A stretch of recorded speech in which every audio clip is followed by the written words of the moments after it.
जय हिंद एवरीवन। दोस्तों कैसे हैं आप सब। उम्मीद करता हूं कि आप सब अच्छे होंगे, अपने लाइफ में स्ट्रगल कर रहे होंगे। दोस्तों जैसे कि आप लोगों को सभी को पता चल गया होगा कि एसएससी जीडी की वैकेंसी आई है। लेकिन जिन भाइयों को यह जानकारी नहीं है उन्हें मैं बता देना चाहता हूं कि इसका फॉर्म 24 नवंबर 2023 से लेकर 31 दिसंबर 2023 के बीच में फॉर्म भराया जा रहा है। अगर आप अभी तक फॉर्म अप्लाई नहीं किए होंगे तो जल्दी से जाइए और फॉर्म अप्लाई कीजिए। दोस्तों एसएससी जीडी के अंदर कुल 7 विभागों में भर्तियाँ हो रही है। तो वहाँ जब हम फॉर्म अप्लाई करने जाते हैं तो वहाँ हम लोगों को प्रेफ़रेंस रखा जाता है। मतलब आपका फर्स्ट चॉइस क्या है, जैसे मेरा first choice BSF, second CISF, third CRPF, इस टाइप का उसमें प्रेफ़रेंस भरना पड़ता है। तो उ प्रेफ़रेंस भरने से पहले जो जानकारी मैं आप लोगों को दे रहा हूँ उसका ज्ञान होना बहुत ज़रूरी है। दोस्तों एसएससी जीडी में जब हम जो है एग्ज़ाम क्लियर करते हैं, उसके बाद आपको फिज़िकल के लिए बुलाया जाता है, मेडिकल क्लियर करते हैं। उसके बाद जब आपकी पोस्टिंग होती है, तो जैसे आप प्रेफ़रेंस रखे रहते हैं ना, उसी हिसाब से आपकी पोस्टिंग कराई जाती है। तो दोस्तों जैसे कि आपका फर्स्ट प्रेफ़रेंस सीआईएसएफ है और सीआईएसएफ के लाइक आप जो है एग्ज़ाम में नंबर नहीं ला पाते हैं, तो आपको वह पोस्ट ना मिलकर सेकंड चॉइस में आपको जो रखे रहेंगे प्रेफ़रेंस, वह पोस्ट आपको दिया जाएगा। तो इसको डिटेल से समझाने के लिए मैं अपने कॉपी में पूरी तरह नोट कर लिया हूँ। चलिए मेरे कॉपी के माध्यम से आपको डिटेल से समझाता हूँ। दोस्तों जब आप जाते हो कंप्यूटर सेंटर में अपना फॉर्म फिलअप करवाने, तो वहाँ आपको जो है प्रेफ़रेंस के लिए पूछा जाता है कि आपका फर्स्ट चॉइस क्या है, सेकंड क्या है, थर्ड क्या है। जैसे एक कैंडिडेट है रवि ने, इसने अपना प्रेफ़रेंस इस प्रकार से रखा हुआ है। जैसे फर्स्ट इसने रखा है CISF, second BSF, third Assam rifle, इसी प्रकार के इसने रखे हुए हैं। तो दोस्तों मैं आपको जो है सिलेक्शन प्रोसेस समझाने की कोशिश कर रहा हूँ कि आपको किस बेस पर जो है किस बेस पर आपको पोस्ट मिलता है। दोस्तों आप ध्यान से देखिएगा तभी इस प्रक्रिया को जो है समझ पाओगे और वीडियो को स्किप मत कीजिएगा। जैसे आपने एग्ज़ाम निकालिए, रनिंग निकालिए, मेडिकल निकालिए, तो आपको जो है जैसे आप प्रेफ़रेंस रखे रहेंगे उसी हिसाब से आपको जो है जॉब मिलती है। जैसे मैंने इधर आप कोई भी कैटेगरी से बिलॉन्ग करते हो, UR, EWS, OBC, SC, ST, और इधर मैंने आपके जो है पोस्ट रखे हुए हैं BSF, CISF, SSB, ITBP, CRPF, Assam rifle, SSF. तो बीएसएफ में यूआर कैंडिडेट का कट ऑफ जो है 125 गया है और ईडब्ल्यूएस का 115, ओबीसी का 120, एससी का 117 और एसटी का जो है 110 कट ऑफ बना है बीएसएफ में। दोस्तों इसको मैं आपको समझाने के लिए यह चार्ट बनाया हूँ। अब ये मत समझ लीजिएगा कि हमें 110 लाएँगे तो हमारे बीएसएफ में सिलेक्शन हो जाएगा। दोस्तों और जो है कट ऑफ राज्य वाइज़ बनता है, तो इसको मैंने आपको समझाने के लिए यह चार्ट बनाया हुआ है। ठीक उसी प्रकार सीआईएसएफ का जो है 135 यूआर कैटेगरी के अंदर, 120 ईडब्ल्यूएस, 125 ओबीसी कैटेगरी के अंदर, 122 एससी कैटेगरी के अंदर कट ऑफ बना है और 115 आपका एसटी कैटेगरी का बना है। उसी प्रकार एसएसबी का 130 कट ऑफ बना है यूआर में वालों का, 118 कट ऑफ बना है ईडब्ल्यूएस का, 122 कट ऑफ बना है ओबीसी का, 115 कट ऑफ बना है एससी का, 110 कट ऑफ बना हुआ है एसटी का।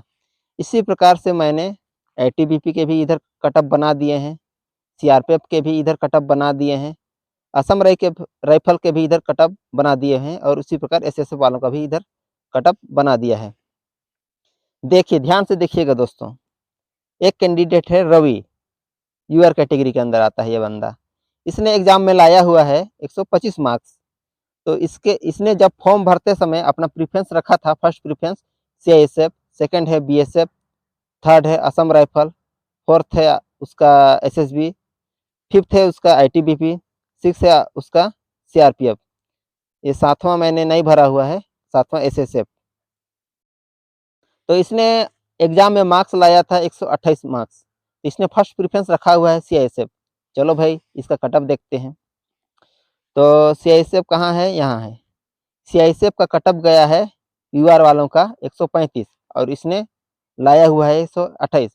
तो दोस्तों इस बंदे को इस पोस्ट से वंचित होना पड़ेगा, क्योंकि वह इस कट ऑफ के लायक नंबर नहीं ला पाया, तो बेचारा को इस पोस्ट नहीं मिलेगा। इसने सेकंड प्रेफरेंस रखा हुआ है बीएसएफ। चलो भाई इसका कट ऑफ देखते हैं। बीएसएफ में यूआर वालों का कट ऑफ गया है 125 और बंदे ने लाया है 128 मार्क्स। तो इस बंदे को जो है बीएसएफ के पोस्ट पर ट्रेनिंग के लिए भेज दिया जाएगा वहाँ। उसी प्रकार ये सेकंड कैंडिडेट है राहुल, ओबीसी कैटेगरी का आदमी है। इसने अपने पेपर में मार्क्स लाया हुआ है 115 नंबर। इसने आपका फर्स्ट प्रेफरेंस रखा हुआ है एसएसबी। चलो भाई ओबीसी का एसएसबी का कटअप देखते हैं। एसएसबी कहाँ है? यहाँ है। एसएसबी का कटअप जो है ओबीसी में 122 और इसने लाया हुआ है 115। तो दोस्तों इसको यह पोस्ट नहीं मिलेगी, इसको भी इस पोस्ट से वंचित होना पड़ेगा। सेकंड इसने रखा है प्रेफरेंस सीआईएसएफ। चलो देखते हैं इसका कटअप। सीआईएसएफ का आपका 125 मार्क्स लाया है, इसने 115। बंदे को इस पोस्ट से भी वंचित होना पड़ेगा। थर्ड प्रेफरेंस रखा हुआ है इसने आईटीबीपी। चलो आईटीबीपी का देखते हैं। आईटीबीपी का कटअप गया है ओबीसी में 118 और बंदा लाया है 115।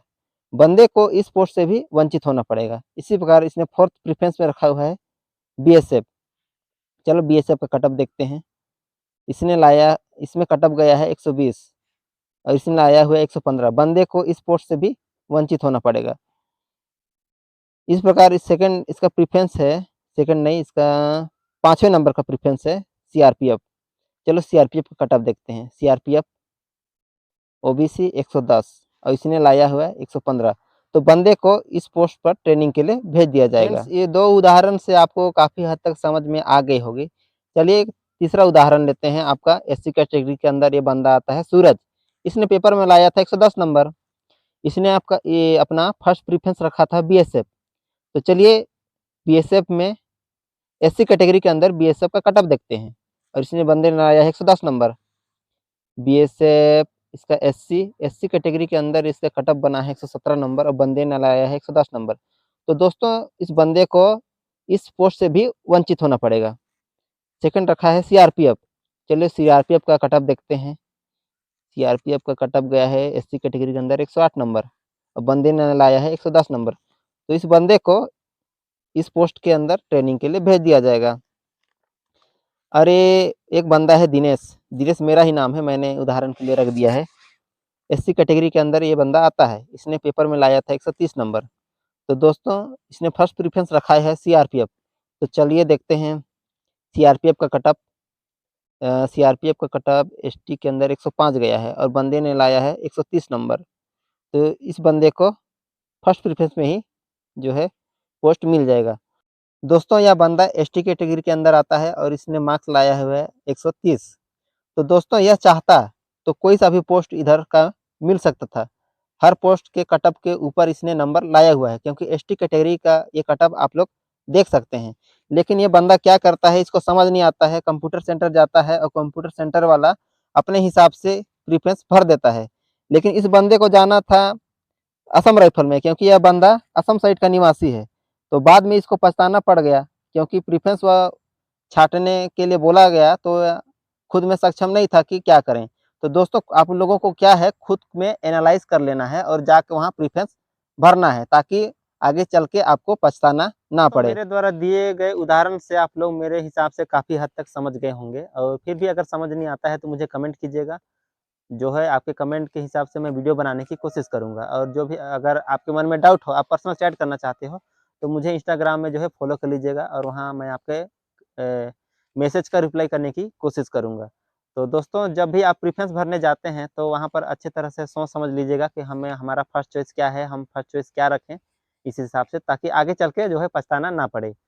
तो मिलते हैं किसी नेक्स्ट वीडियो में नेक्स्ट जानकारी के साथ। तब तक के लिए सभी को जय हिंद।